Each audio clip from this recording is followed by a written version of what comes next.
Good evening student. Start करते हैं हम आज का टॉपिक। और आज का टॉपिक है हमारा obtaining the foreign gene product. हम कैसे फॉरेन जीन प्रोडक्ट को ऑब्टेन करेंगे, ठीक है। तो उसके लिए हमें बायोरिएक्टर की ज़रूरत है या नहीं है, कैसा है, कौन कौन से टाइप के अगर ज़रूरत है तो बायोरिएक्टर कौन कौन से टाइप के हैं, कैसे उनमें होता है। तो देखिए फॉरेन जीन प्रोडक्ट को हम कैसे ऑब्टेन करते हैं। अगर हम कोई भी जीन को लेते हैं, ठीक है, मान लो ये हमारा प्लास्मिड है और इसमें हमने ये फॉरेन जीन डाली और इसको हमने बैक्टीरिया के अंदर ई कोलाई के अंदर डाल दिया। मान लो इंसुलिन की जीन है, ये हमने इंसुलिन की जीन लगाई और इसको हमने ई कोलाई के अंदर डाल दिया इंसुलिन बनाने के लिए। तो ये दूसरे होस्ट में डाल दिया हमने, ये इसका खुद का डीएनए तो है, ये हमने एक और डीएनए डाल दिया, ह्यूमन इंसुलिन का जीन डाल दिया। तो ये क्या हो गया, रिकॉम्बिनेंट डीएनए बन गया। और रिकॉम्बिनेंट डीएनए के अंदर ये दूसरे होस्ट के अंदर डाला यानी हेटेरोलोगस होस्ट, और ये रिकॉम्बिनेंट जो भी प्रोडक्ट बनाएगा वो क्या होगा, रिकॉम्बिनेंट प्रोटीन। यानी किसी दूसरे के अंदर जो प्रोटीन बन रही है, दूसरा डीएनए जो हम डाल रहे हैं किसी दूसरे के अंदर। मान लो यहाँ पर ह्यूमन इंसुलिन, मान लो ये इंसुलिन की जीन थी, ये इंसुलिन की जीन हमने इसमें प्लास्मिड में लगा के और ई कोलाई के अंदर डाल दी। तो ये दूसरा होस्ट हो गया जिसके अंदर ह्यूमन की जीन है जो दूसरा प्रोडक्ट बना रही है, तो इसको हम बोलते हैं recombinant protein.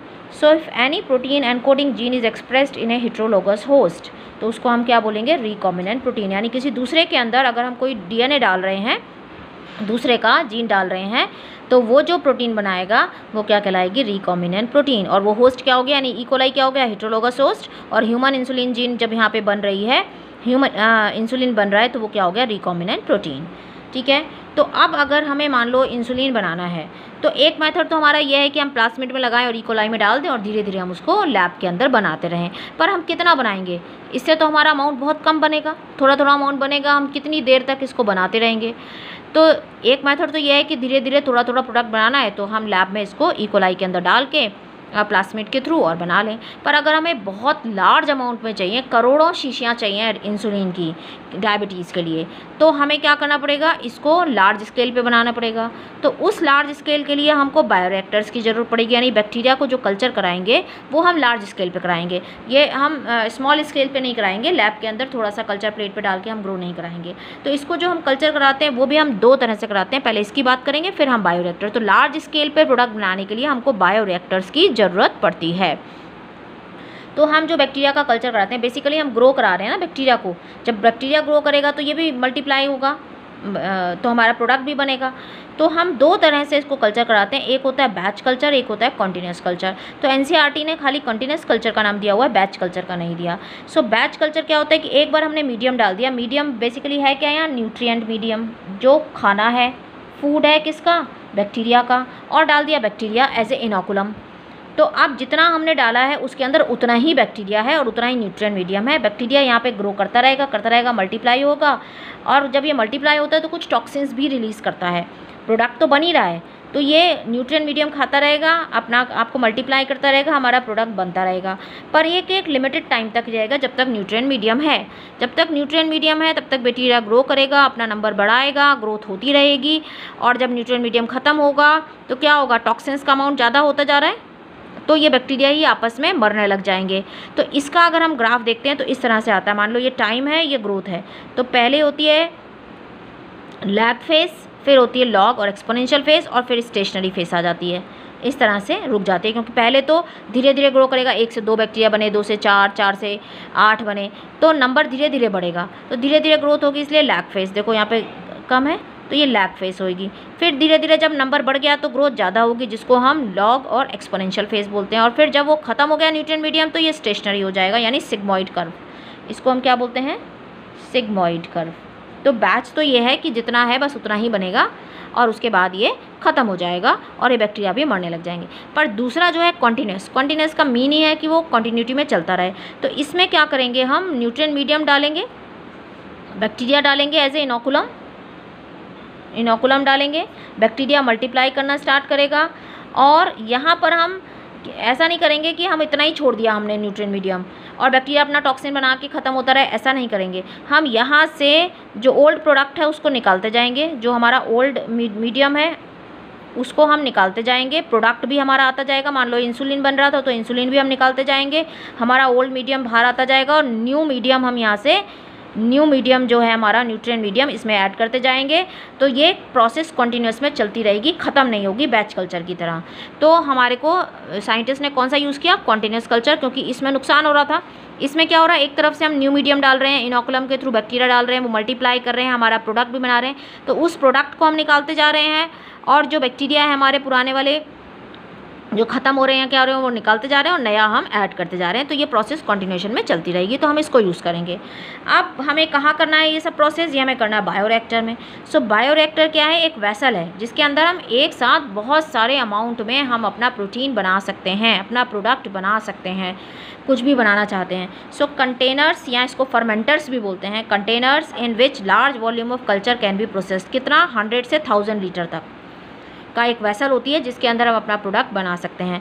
Bioreactor are vessel in which raw materials are biologically converted into specific product. Biologically क्यों कन्वर्ट हो रहा है, क्योंकि बैक्टीरिया उसको कन्वर्ट कर रहा है यहाँ पर। Bioreactor provides optimal growth condition for achieving the desired product. जो जो चीज़ें चाहिए उसके अकॉर्डिंग उसमें वो चीज़ डालेंगे।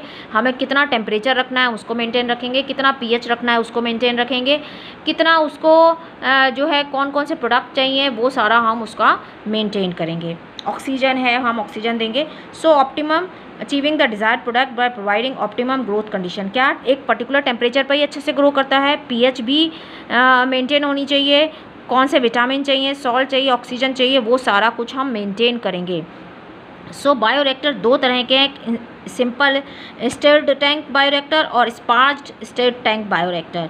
तो दो तरह के हमारे बायोरिएक्टर्स हैं, सिंपल स्टर्ड और स्पार्ज्ड स्टर्ड।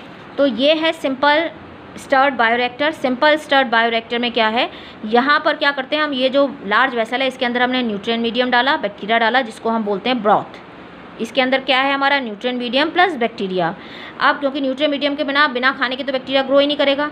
अब ये बैक्टीरिया ग्रो कर रहा है तो एक ही जगह इकट्ठा ना हो, क्योंकि एक ही जगह इकट्ठा होगा तो टॉक्सिन्स वहीं पर होंगे तो वो मारना शुरू करेंगे, इसलिए वो सारी जगह फैलते रहें। इसलिए उनको मिलाने के लिए यहाँ पर हमने एक ये इम्पेलर लगाया हुआ है। इम्पेलर जो पंखे की तरह घूम के इसको चारों तरफ मिलाता है। नीचे से ऑक्सीजन आ रही है तो ये ऑक्सीजन भी उसके अंदर जो है मिक्स होती जाएगी। नीचे से एयर आ रही है, ऑक्सीजन आ रही है। यहाँ पर हमने पॉट लगाया है, पीएच कंट्रोल पॉट लगाया है, ताकि हम पीएच को देखते रहेंगे, क्योंकि एक पर्टिकुलर पीएच पर ही ये ग्रो करेगा। यहाँ पर हम स्टीम डालेंगे स्टरलाइजेशन के लिए, तो हम पीएच कंट्रोल कर सकते हैं। एयर ऑक्सीजन को डाल सकते हैं जितना चाहिए, ऑक्सीजन के भी सारा इसमें मिलते ही रहे। ये सारा कुछ जो भी प्रोडक्ट है वो आराम से बनता रहे, सब कुछ आराम से मिक्स होता रहे। यहाँ पर एक सैम्पलिंग पॉट भी होता है, जहाँ से इस सैम्पलिंग पॉट से हम देख के चेक कर सकते हैं कि हमारा सामान जो हमारा प्रोडक्ट है वो बना है या नहीं बना। उससे हम अपना प्रोडक्ट भी चेक कर सकते हैं, जो कंडीशंस रिक्वायरमेंट है उसको हम मेंटेन कर सकते हैं यहाँ पर इसकी तरफ से। और ये इसको घूमता रहता है। अब ऊपर वाला फोम ब्रेकर है। अब ये फोम ब्रेकर का मतलब क्या है, ये जो फोम ब्रेकर है, ये फोम ब्रेकर क्या करता है, जब बैक्टीरिया ग्रो कर रहा होता है तो उससे कुछ गैसेस निकलती हैं, उन गैसेस को ब्रेक करने का काम फोम ब्रेकर का है, कि जो फोम ब्रेकर है वो उस गैसेस को ब्रेक कर देता है, क्योंकि नहीं तो यहाँ पर बहुत सारी गैसेस इकट्ठा हो जाएंगी। सो ये पूरा सब कुछ इसके अंदर इम्पेलर जो है वो मिक्स करता रहेगा, नीचे से ऑक्सीजन को, ऊपर से हमारा पीएच कंट्रोल सिस्टम है, ये जो भी चीज़ें चाहिए, न्यूट्रिएंट मीडियम है, और बैक्टीरिया एक जगह इकट्ठा ना हो, जो बढ़ते रहें अपने नंबर में और ग्रो करते रहें चारों तरफ इकट्ठा, और हमारा प्रोडक्ट बनता रहे। हम उस प्रोडक्ट को यहाँ सैम्पलिंग पॉट से निकाल के चेक कर सकते हैं। तो ये सिंपल स्टेट बायोरिएक्टर है। दूसरा है sparge stirred tank bioreactor. Sparge stirred bioreactor tank क्या है, यहाँ पर देखो इतना, इसमें देखो नीचे कर्व्ड वेसल है, ऐसे कर्व्ड है, यहाँ पर बिल्कुल स्ट्रेट है, और यहाँ पर बहुत सारे इम्पेलर्स लगे हुए हैं। यहाँ पर नहीं है, यहाँ पर नीचे एक खाली एक रॉड की तरह है जो घूमती है। अब यहाँ पर कौन मिक्सिंग करेगा, तो यहाँ मिक्सिंग करने के लिए नीचे स्पार्जर लगा हुआ है। स्पार्जर यहाँ पर देखो ये पोर्स हैं जहाँ से ऑक्सीजन आती है अंदर, जो एयर है बहुत ज़्यादा अमाउंट में बहुत तेज़ी से अंदर आती है, और ये जब एयर अंदर आ रही है, जो बबल्स आ रहे हैं, इनका सरफेस एरिया बहुत ज़्यादा होता है, तो आराम से ये जो ब्रॉथ है इसके अंदर, यहाँ पर जो न्यूट्रिएंट मीडियम है, जो ब्रॉथ है उसके अंदर ऑक्सीजन को आराम से मिक्स करा देती है, तो सरफेस एरिया इंक्रीज़ कर देती है। अब जब नीचे से एयर आ रही है बहुत तेज़ी के साथ, तो यहाँ पर जो ये है इसका लेवल भी क्या हो जाएगा, बहुत तेज़ी से जब नीचे से बबल्स आते हैं तो इसका एरिया भी जो ऐसे उबड़ खाबड़ सा ऐसे ऐसे बन जाएगा, वेवी टाइप, और यहाँ पर सारी एयर जो है वो इंटैक्ट हो जाएगी। ट्रैप्ड हो जाएगी, जिसको बोलते हैं हम गैस एंट्रेनमेंट। गैस एंट्रेनमेंट मतलब जो एयर आ रही थी वो यहाँ पर जो है ट्रैप हो जाएगी, वो भी यहाँ पर ऑक्सीजन को मिलाने का काम करेगी। तो ये सारी चीज़ें यहाँ पर, जो कि ये सरफेस एरिया, बबल्स का सरफेस एरिया ज़्यादा है, तो आराम से ऑक्सीजन को इस ब्रॉथ के साथ मिलाएगा, तो मिलाने का काम इसका है। और ये नीचे से पोर से एयर आ रही है, तो इस तरह से यहाँ पर ये प्रोडक्ट बनता जाएगा और ये इसको मिक्स करता रहेगा। तो ये दो तरह के बायोरिएक्टर्स हैं। और बायोरिएक्टर हम कब यूज़ कर रहे हैं? जब हमें कोई भी प्रोडक्ट बहुत लार्ज वॉल्यूम में बनाना है, तब हम उसको लैब के अंदर कल्चर करा के प्लेट पर थोड़े अमाउंट में प्लास्मिड में जो है हम अपना जीन डाल के और ई कोलाई के अंदर हम ग्रो करा के बस थोड़े से अमाउंट में हम लैब में करा सकते हैं। पर हमें लार्ज वॉल्यूम में कराना है तो हम ये दो तरह के बायोरिएक्टर्स हैं जिनको यूज़ करते हैं। यहाँ पर कर्व्ड वेसल है, बहुत सारे इम्पेलर्स हैं, यहाँ सिंपल है और एक ही रॉड है, नीचे स्पार्जर लगा है जहाँ से लार्ज अमाउंट में एयर आ रही है। तो इससे हम लार्ज अमाउंट में अपना प्रोडक्ट बना सकते हैं।